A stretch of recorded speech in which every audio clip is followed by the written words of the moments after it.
through a bunch of life circumstances, things just started stacking up on me that I didn't expect. One of my family members got into a fairly significant accident, which has left him handicapped for his life now.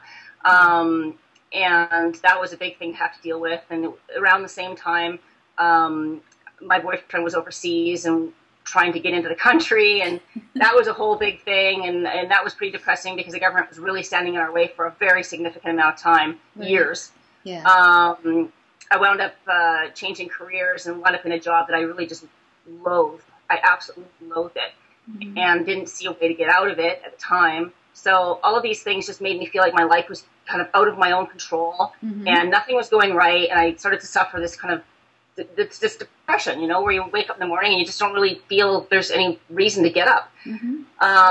So I sort of turned to food for comfort because it was really the only thing it was my only friend, you know. Food tasted good, and food never let me down. It tasted great, and you know, when things were going wrong at work, I could eat my, you know, have a fattening lunch, and it would make me feel good in the moment. Something to look forward to. Yeah. Well, it didn't make me feel good in the long term, and it left me with some guilt afterwards. But in the moment, it felt good, and that's all I cared about. I was only living moment to moment because I was in a depression state. So I kind of really just gave up on myself for a long time, and then one day the scale got to be just a little bit too high.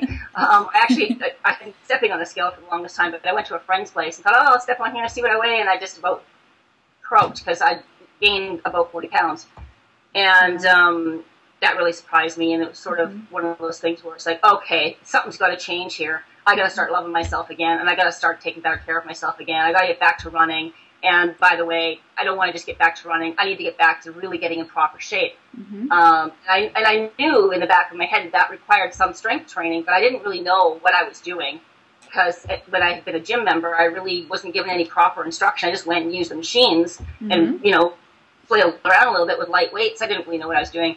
So this is when I started to really sort of nose around out there and ask questions to people who were in shape and look on the internet to people, the gurus or whatever, and start mixing and matching and comparing different programs and seeing what might work for me. And I had a couple of dumbbells here in my home from recovering from an old accident that I had. My rehab therapist had given me a couple of very light dumbbells. So I started with those, and I started sort of trying things that I was learning as I was going, and got strong really fast. So I started upgrading my dumbbells. I started going back to the fitness supply store over and over and over again, and they'd be like, hey, you're back. Maybe you have your dumbbells. Yeah, oh, hey, you're back again. Holy moly, it's only been 2 weeks.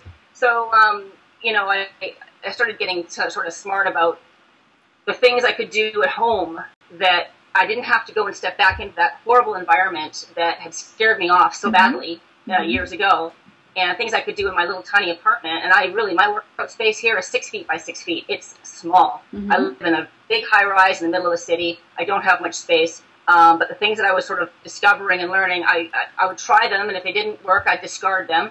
And if they did work, then I would keep them in my sort of my repertoire.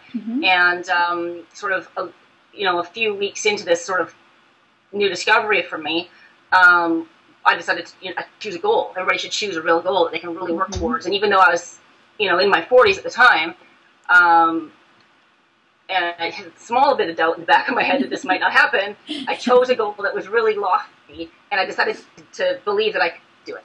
And that was, I wanted to see my abs. I wanted to get a six-pack abs. And good goal. I managed to make it happen.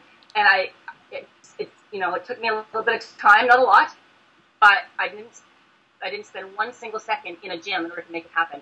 All my workouts were in and around my home, either out in the park doing some cardio stuff, or around the block that I live on, or right in my apartment, in my living room. But never once did I ever step foot in the gym. So I'm here to tell you that it can be done because I did it.